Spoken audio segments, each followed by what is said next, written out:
Hey everyone, it's Bad Brad here, and today I'm reviewing the new Traxxas Rally. So first things first, let's go ahead and take the body off and go over everything that I think is bad about this car.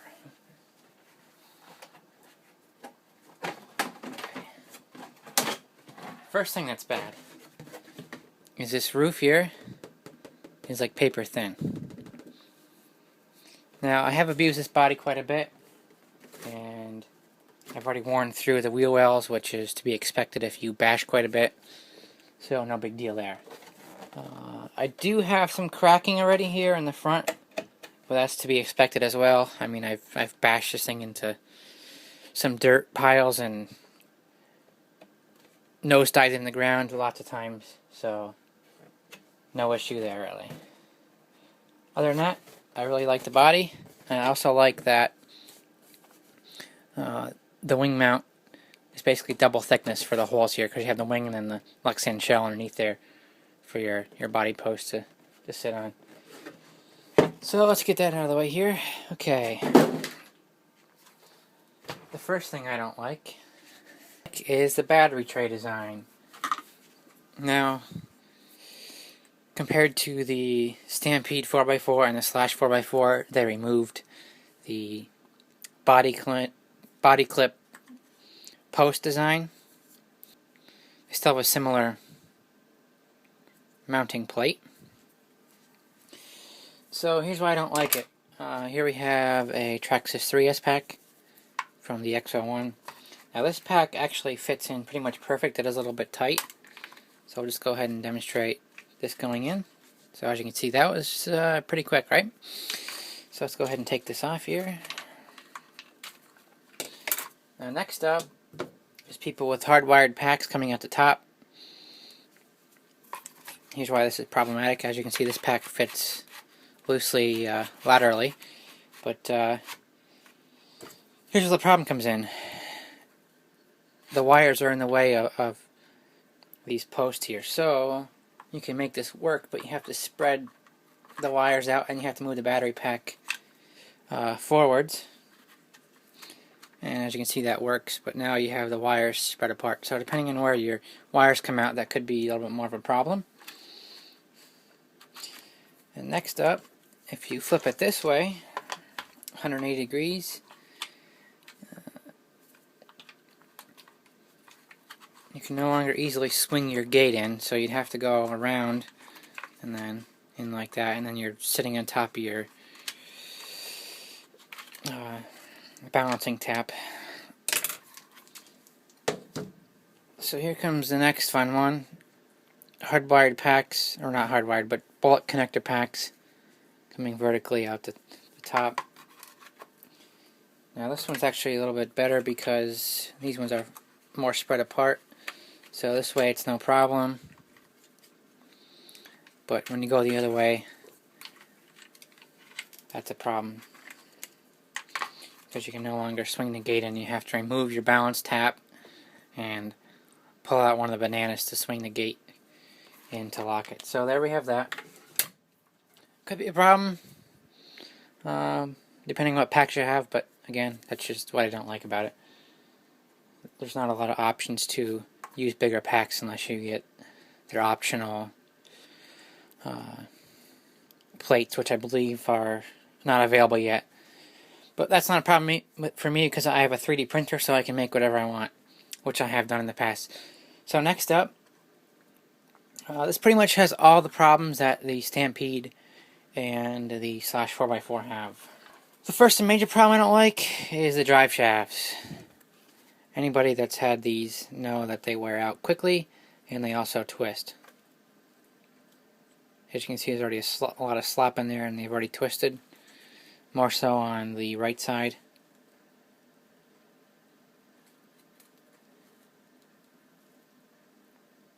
You can see a big gap in here. Now what I usually do is actually buy, or what I've been doing is buying Technos and only installing them in the rear and then leaving the stocks up front, because the stocks in the front get less twisted and damaged because there's not as much stress on them.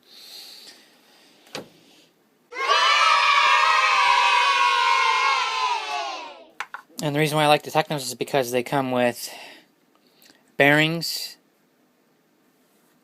and the axle carriers. And they also give you options of 2 different axle carriers to adjust your toe. So next up, while we're looking at the rear, I don't like this rear bumper. I wish it was foam, and the reason for that is because it chews up the body. As you can see here, the body's all scratched up from the rear bumper. So they could have put some foam there, and that would make your body last longer. Instead, I just believe they used the Stampede style bumper mount. I'm not 100% sure, I didn't check that, but that's what I heard online. The next thing I don't like is that in order to get the front end apart, you pretty much have to take the rear end off, which is only 4 screws, as you guys know from the Slash 4x4 and the Stampede. And the reason for that is because the drive shaft doesn't allow you to pull the front down and out like that, because it has to come down and out. Then you have to take 1 screw off from your servo linkage to get the whole front end off. So it's a total of 5 screws to get the front end off.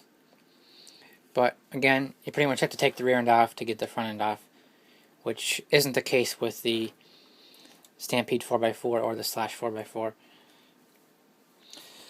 The next thing I don't like is these stupid honeycombs. And why don't I like them? It's because they collect dirt. So take a look at this.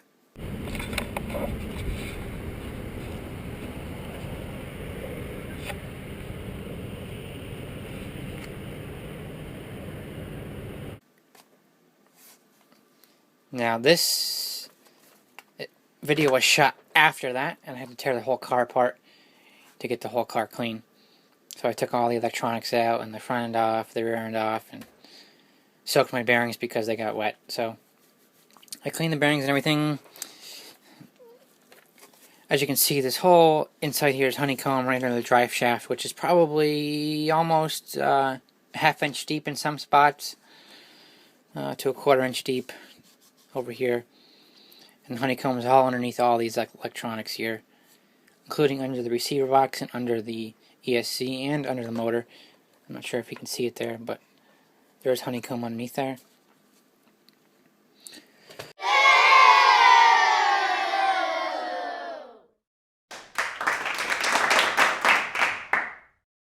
The other thing is the motor mount. So that's the same as pretty much the Slash 4x4 and the Stampede 4x4. There was a little bit of play there.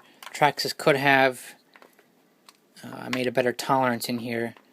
Not sure if we can see that in the video, but there's a little plastic slot there that the motor mount slides into, and it should be tighter fit, so there's not as much play there. But instead, their tolerance is a little bit loose on the loose side. So that's one thing that could be fixed. And obviously, last but not least, the shocks. During my running of this, one time both shock caps popped off at the same time in the rear, and then another time just one side popped off.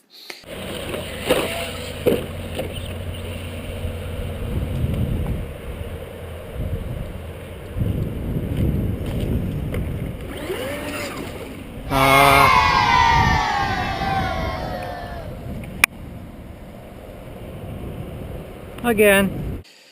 So I had to tear the shocks all apart and fix that problem when I got back home from the track. And now I'm going to roll the video on how I fix the stock shocks. So here we have the rear shocks from the Traxxas Rally. I recorded this previously, but I forgot to hit record on my phone here, so I'm going to go ahead and do this next one. As you know, a common problem with the Traxxas shocks is that the shock caps pop off easily, and you can get some aluminum ones which help quite a bit, but I'm going to show you what I do to fix this problem here. I've had it happen to me 3 times with the Traxxas Rally already. The one time both caps popped off at the same time, and the second time just one. So I'm going to go ahead and put some 35 weight oil in here. The stock, I believe, is 30. Here's what I do. I put the shock diaphragm on here. I'm going to use a little bit of CA glue.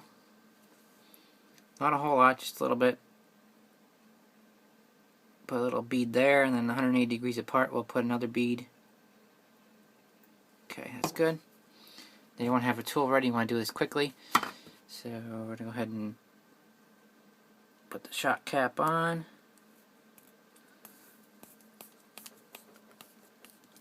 I'm going to go ahead and insert my tool here. Get that tightened up. Okay, that's good. So there's how I fix my shock caps. Now, you can take this back off. Obviously it's going to be more difficult, but it does hold more tensile strength this way from the shock cap, just simply pulling off the threads because it's now glued on.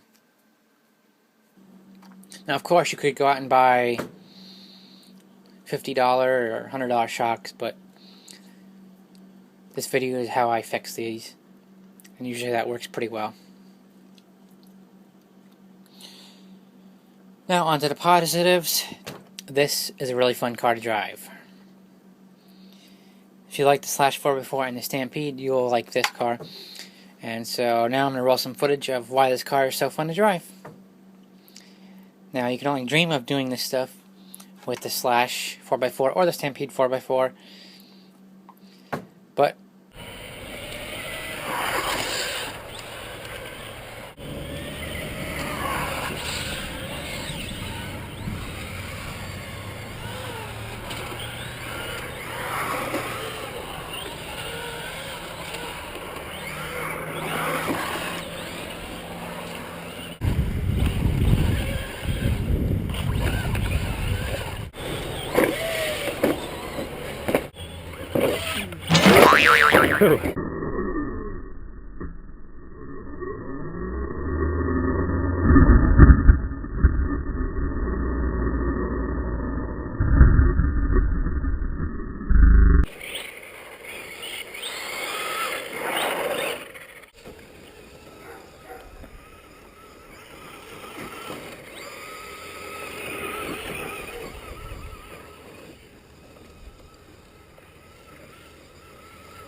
so there we have some fun driving video.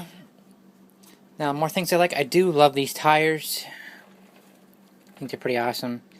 And I do not expect them to last very long just because I'm having so much fun with this vehicle on the pavement and drifting and sliding and doing 180s and all kinds of crazy maneuvers.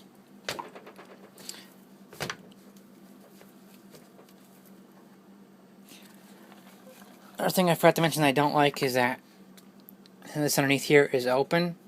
I assume the reason they did that is so you can access some of the servo linkages and steering setup. But I'm sure they could have enclosed a lot more of this and it would have been more protected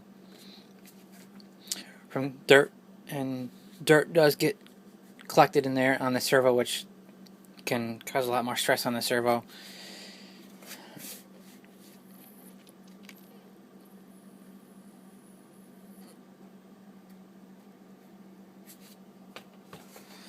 So other than that, pretty much that's everything bad about this car.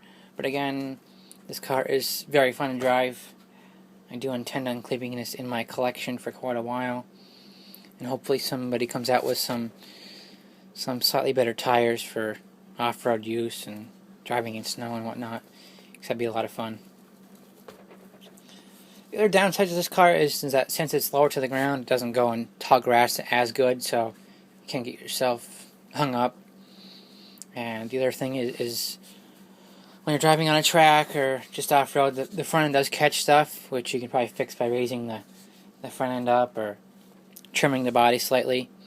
The one thing I do want to do to the body, which I haven't done yet, is this is the front end here, is it basically made a point here in the front wheel well. I want to put a radius on here so it's not pointed forward, but it's radius backwards so it doesn't catch on terrain, which you will notice quite a bit.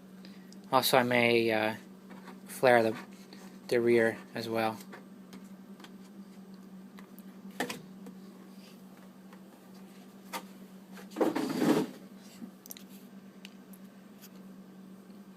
Now, I did clock this with the GPS on 2S in stock. I got it a stock speed of 41 miles an hour, running the Nanotech 2S 5300. I did not get to clock the high-speed pinion because my GPS battery died, and I only ran it on 3S on the pavement at the house once, so I didn't get to do that again. And I haven't installed the pinion again to run it. So, anyways, thanks for watching, and now I'm going to take some video of the Stampede, the Slash, two-wheel drive and four-wheel drive, and the rally car all together so you can see how they compare size-wise and